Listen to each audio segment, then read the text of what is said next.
සියලුම SLT Mobitel සේවාවන් MySLT app එක හරහා කරගන්න.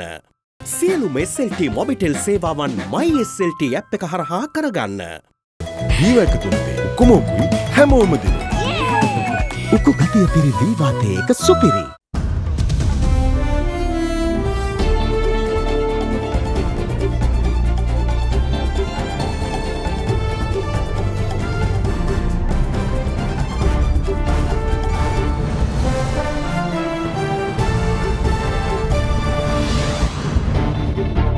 In your headlines tonight, crucial vote.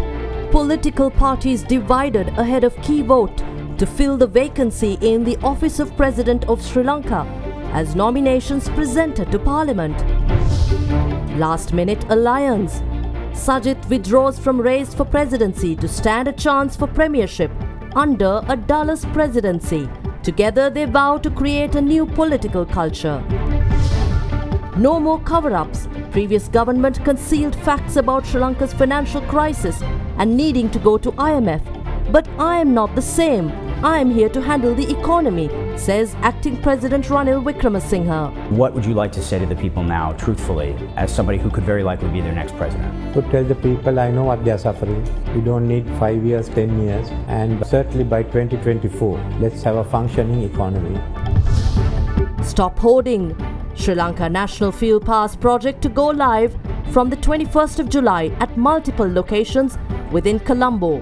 All this and much more coming up tonight, this Tuesday, the 19th of July 2022. වින්දියර millilitre 100 smart pack එක රුපියල් 85ට දැන් වෙළඳ පොලේ. From AdaDerana, this is AdaDerana First at 9. Live from Studio 24 in Colombo.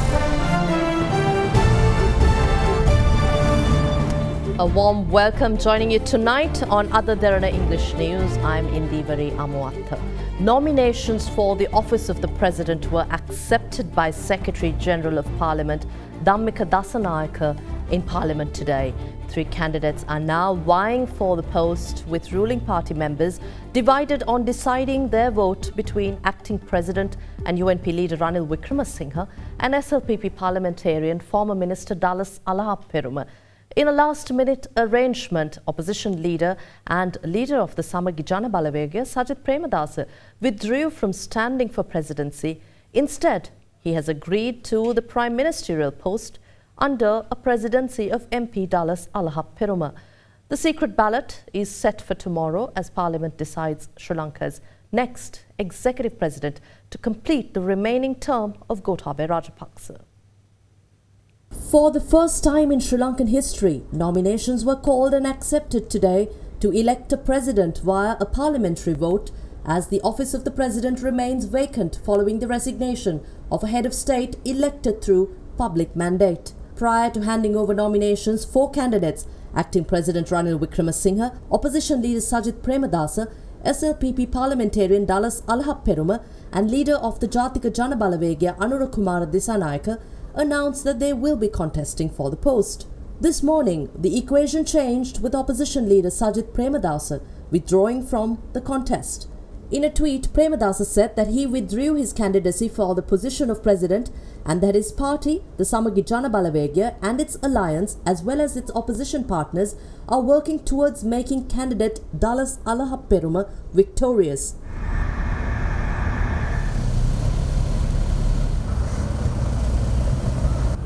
Parliament convened today at 10 a.m. amidst heavy security to ensure the safety of parliamentarians ahead of a crucial vote tomorrow to elect the country's next head of state. Nominations for the post were then accepted by the Secretary General of Parliament Dhammika Dasanayake. යෝජනා කිරීමට අපේක්ෂා කරනු ලබන මන්ත්‍රීවරයා එසේ තෝරාපත් කරගනු ලැබුවහොත් ජනාධිපති ධූරයේ සේවය කිරීමට එතුමා කැමැති බවට ලිඛිත එකඟත්වයක් කලින් ලබාගත යුතු අතර එහි පිටපතක් අද දින මා වෙත බාර දිය යුතු බවද දන්වා සිටිමි. නාම යෝජනා ඉදිරිපත් කිරීම සඳහා ඔබතුමන්ලාහට දැන් අවස්ථාව තිබෙන බව මම මෙම ගරු සභාවට කාරුණිකව දන්වා සිටිමි. ශ්‍රී ලංකා ප්‍රජාතාන්ත්‍රික සමාජවාදී ජනරජයේ ජනාධිපතිවරයා හැටියට නාම යෝජනා ඉදිරිපත් කිරීම මම යෝජනා කරනවා ගරු ඩලස් අලහප්පෙරුම මැතිතුමා. ගරු පාර්ලිමේන්තු මන්ත්‍රී ඩලස් අලහප්පෙරුම මන්ත්‍රීතුමාගේ නම මම ස්ථිර කරමි. ජනාධිපති තනතුරට තෝරාපත් කර ගැනීම සඳහා රනිල් වික්‍රමසිංහ මැතිතුමාගේ නම මම ඉතාම සතුටින් ඉදිරිපත් කරන පෙරකී තනතුරට මෙම ගරු සභාව විසින් තමා තෝරාපත් කර ගනු ලැබුවොත් එකී තනතුරේ සේවය කිරීමට පෙරකී ගරු මන්ත්‍රීතුමා එකඟ වෙමින් හසිය කැමැත්ත පළ කරමින් ලිඛිතව කර ඇති ප්‍රකාශය ඔබතුමාට මෙයින් ඉදිරිපත් කරමි. ශ්‍රී ලංකා ප්‍රජාතාන්ත්‍රික සමාජවාදී ජනරජයේ ජනාධිපතිවරයා මන්තුමාලා නිශ්ශබ්ද වෙන්න වික්‍රමසිංහ පාර්ලිමේන්තු මන්ත්‍රීවරයාගේ යෝජනා කරන ලද නම මම ස්ථිර කරමි. ඉතා වැදගත් රාජකාරියක් කරන්නේ කරුණාකර නිශ්ශබ්ද වෙන්න මන්ත්‍රීතුමාලා.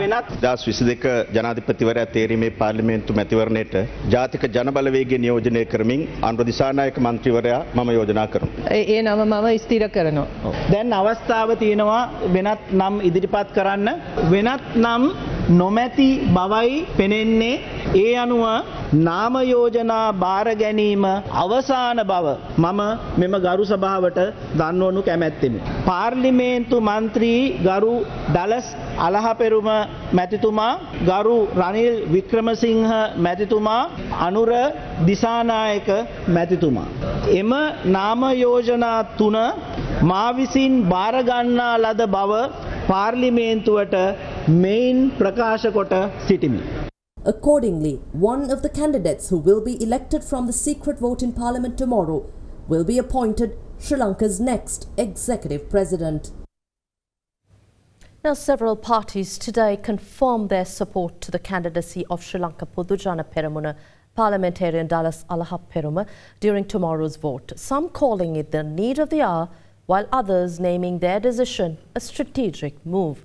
The Union of Independent Parties led by parliamentarian Vimal Veeravansa and Udaya Gammampila too have decided to back Dallas Alahapperuma, while Sri Lanka Freedom Party this evening confirmed their support to the SLPP candidate.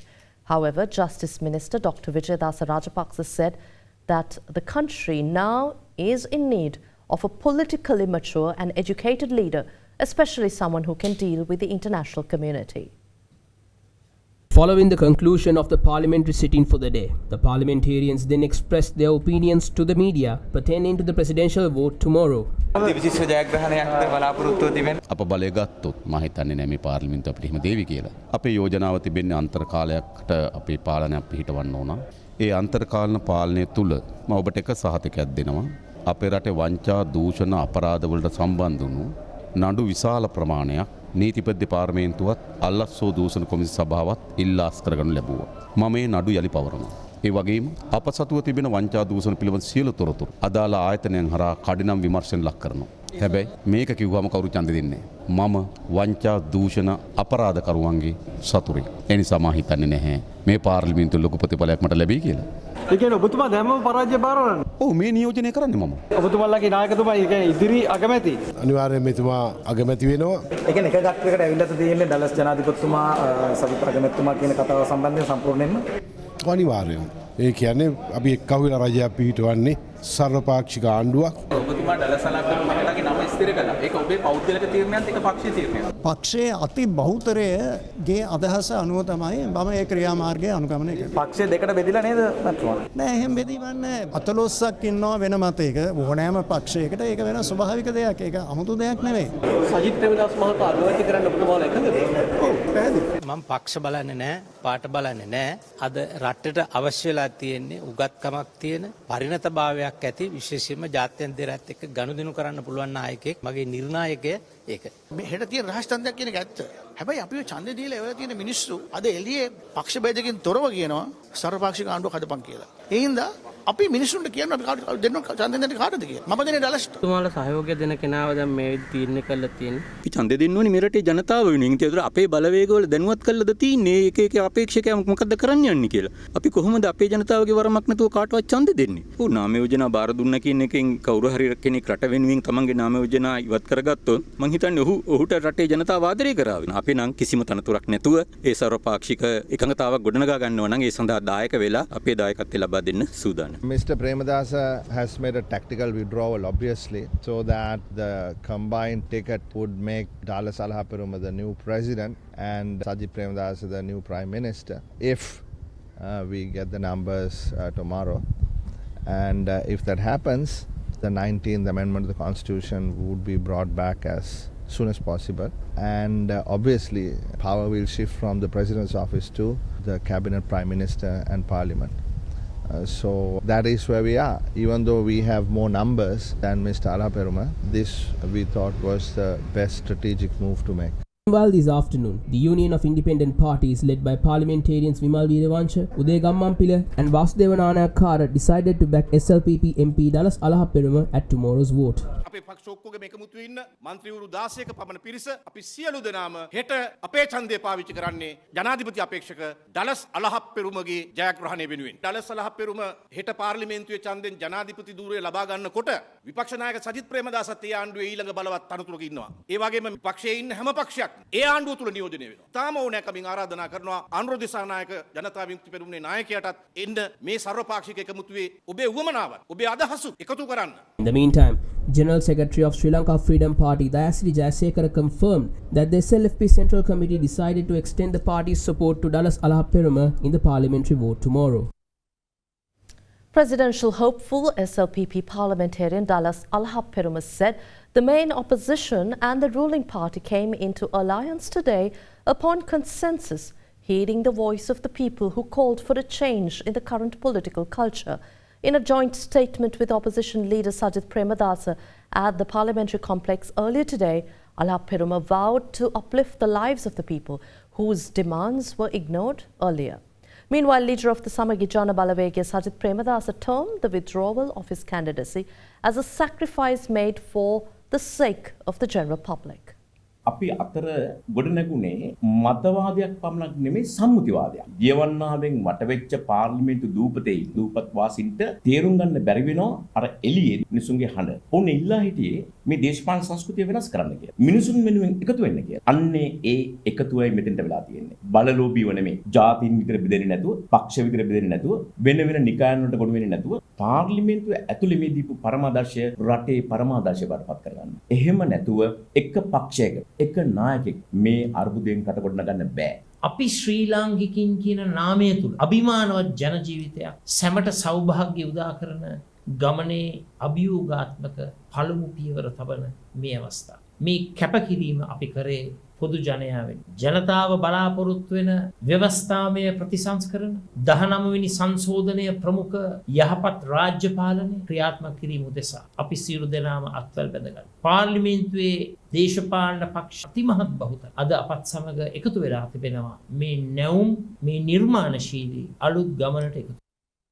Acting President Ranil Wickremesinghe has said the previous administration was covering up facts about the crippling economy, especially that Sri Lanka was bankrupt and needed to go to the International Monetary Fund.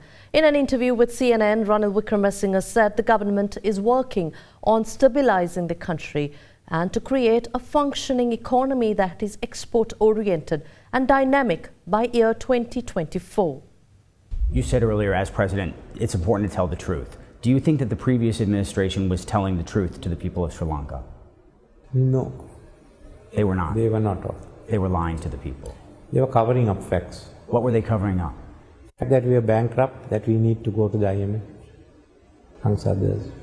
So what would you like to say to the people now, truthfully, as somebody who could very likely be their next president? To tell the people, I know what they are suffering.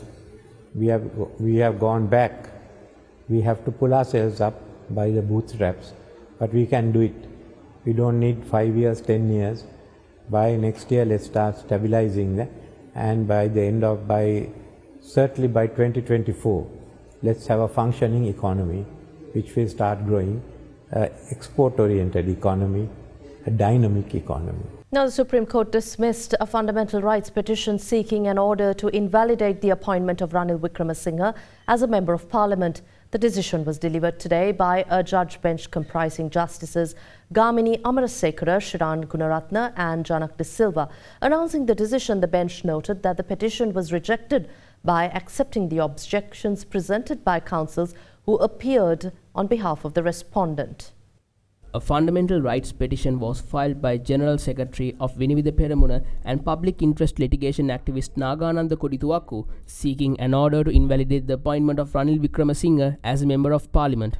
When the petition was called yesterday, the petitioner stated before court that according to the 14th Amendment of the Constitution, a person who contested the general election and lost cannot be appointed as a member through the national list.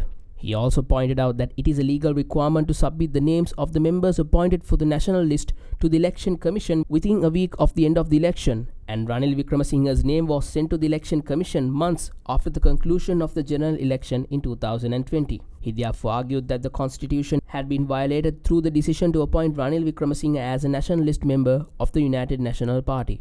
President's counsel Ronald Pereira, who appeared before acting President Ranil Wickremesinghe, alleged before the court that the petitioner has concealed the fact that he previously filed a petition challenging Ranil Wickremesinghe's appointed as a Member of Parliament and that it was rejected by the Supreme Court last year. Therefore, he requested the court to dismiss the petition. Deputy Solicitor General Kanishka Silva, who appeared before the Attorney General, pointed out that there was no legal basis to maintain the petition.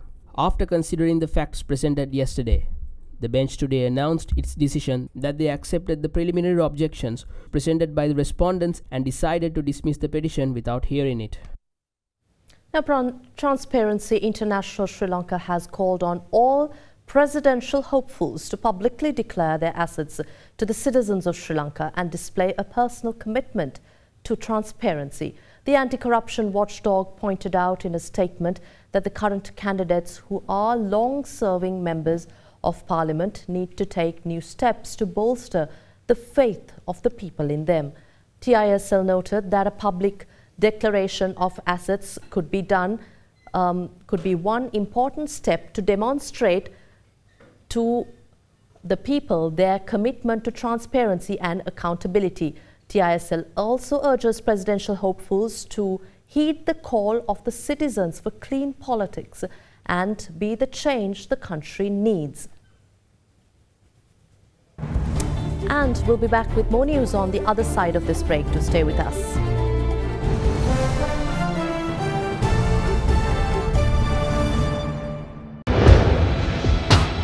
Big 3.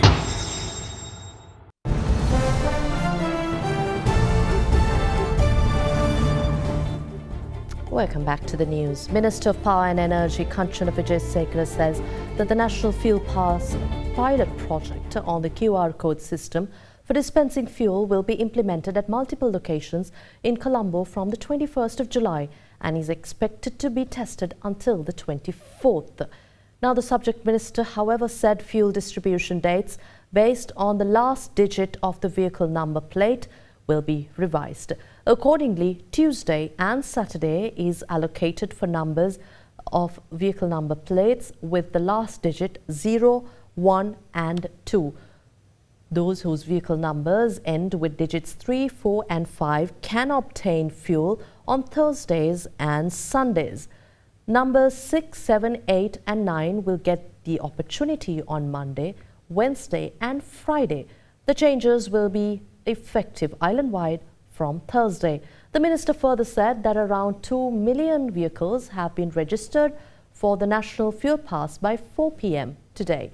The QR code program will be implemented island-wide starting Monday, the 25th of July. Now, bus fares will be slashed 2.23% with effect from midnight tonight, in line with the recent fuel price reduction.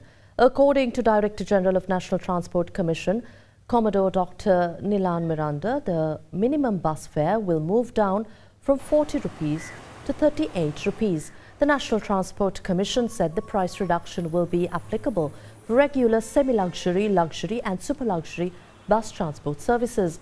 The decision to reduce bus fares was taken by the National Transport Commission following instructions by the Minister of Transport, Dr. Bandula Gunawardena to pass on the advantage of the fuel price reduction to the general public. Ministry of Education has decided to reopen all government and government-approved private schools on the 25th of July.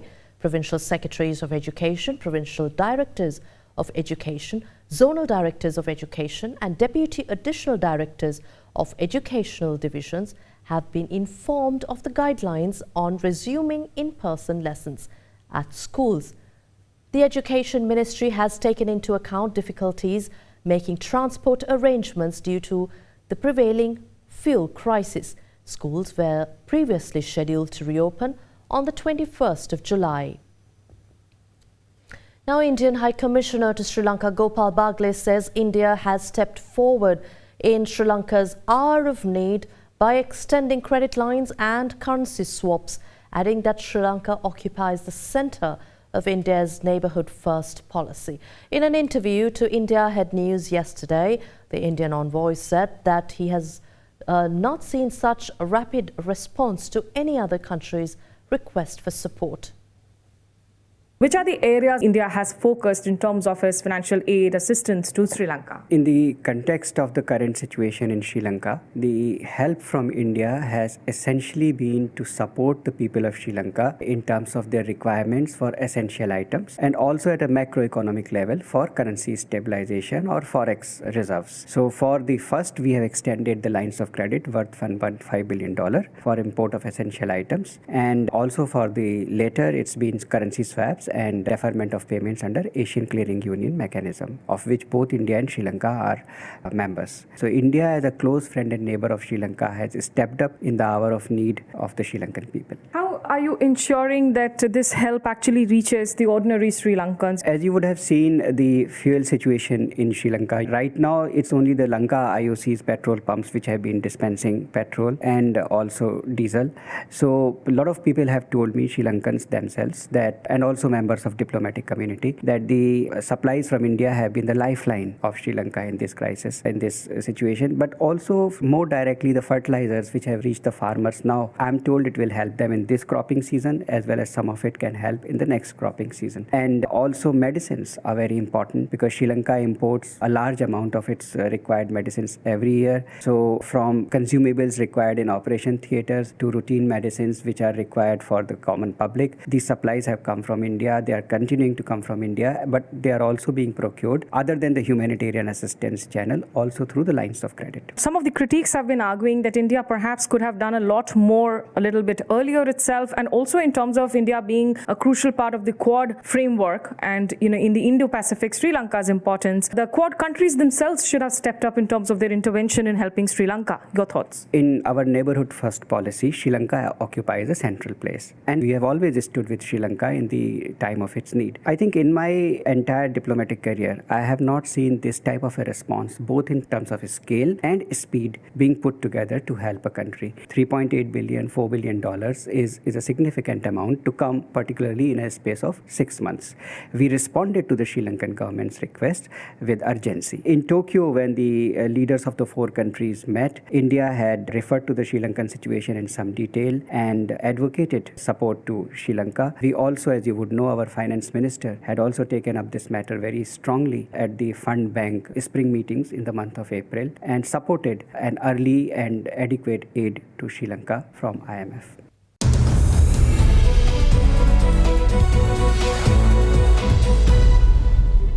Welcome back to the news. The Colombo Boers rallied for a third straight day today ahead of a crucial parliamentary vote tomorrow and hopes for political stability in the country. Analysts say investor sentiment has improved amid developments on the political front. As a result, Dallas bulls continued to dominate the session and closed the day at 7,644, gaining 108 points. Turnover was recorded at 1.1 billion rupees compared to the monthly average turnover of 1 billion. Food, beverage and tobacco sectors solely contributed to 41% of turnover. Foreign investors displayed robust participation and remained net buyers for the 4th day, where Commercial Bank recorded the highest foreign inflow of 10 million rupees. Now elsewhere, European Central Bank policymakers are considering raising interest rates by a bigger than expected 50 basis points at their meeting on Thursday to tame record high inflation. Two sources with direct knowledge of the discussion had told Reuters news agency. To cushion the impact of the higher borrowing costs, the policymakers are also expected to announce a deal to help indebted countries like Italy on the bond market. The ECB is set to deliver its first rate hike in more than a decade on Thursday against a difficult economic backdrop exacerbated by the war in Ukraine. Inflation is high and rising while economic growth has slowed, and a political crisis in Italy is keeping investors on edge. Other major central banks have been raising interest rates in bigger increments, such as 75 or even 100 basis points, raising the pressure on the ECB to do more.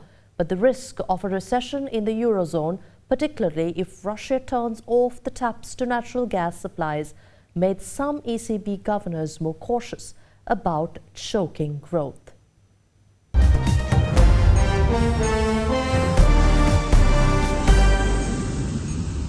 In some top world news, Britain has forecast to see temperatures hit 40 degrees Celsius for the first time today after lodging its warmest night on record, while wildfires raged across parched countryside in France, Spain and elsewhere as a heatwave that settled over southern Europe last week edged northwards. Southern and western Germany and Belgium were also braced for potentially record-breaking temperatures, with many scientists pointing the finger at climate change. While the mercury dipped back towards more normal summer levels in Spain and Portugal, firefighters in both countries were still battling multiple blazes. Britain has been put on a state of national emergency alert as temperatures look set to surpass the previous record of 38.7 degrees Celsius recorded in 2019, with the extreme heat disrupting travel as some trains were forced to stop running and flights cancelled. With human-caused climate change triggering droughts, the number of extreme wildfires is expected to increase 30% within the next 28 years, according to a February 2020 UN report. Now, Russian President Vladimir Putin will visit Tehran for talks with Iranian Supreme Leader Ayatollah Ali Khamenei, the Kremlin leader's first trip outside the former Soviet Union since Moscow's February 24th launch of war against Ukraine. In Tehran, Putin will also hold his first race and face-to-face meeting since the invasion with the NATO leader, Turkey's Tayyip Erdogan, to discuss a deal aimed at following and allowing the resumption of Ukraine's Black Sea grain exports as well as peace in Syria. Putin's trip, which comes just days after the US President Joe Biden visited Israel and Saudi Arabia, sends a strong message to the West about Moscow's plans to forge closer strategic ties with Iran, China and India in the face of the Western sanctions. For Iran, also under Western economic sanctions and at loggerheads with the United States over Tehran's nuclear program and a range of other issues, Putin's visit is timely. Iran's clerical leaders are keen to strengthen strategic relations with Russia in the face of an emerging US-backed Gulf Arab-Israeli bloc that could tilt the Middle East balance of power further away from Iran. That's all for tonight. Have a pleasant evening. Good night.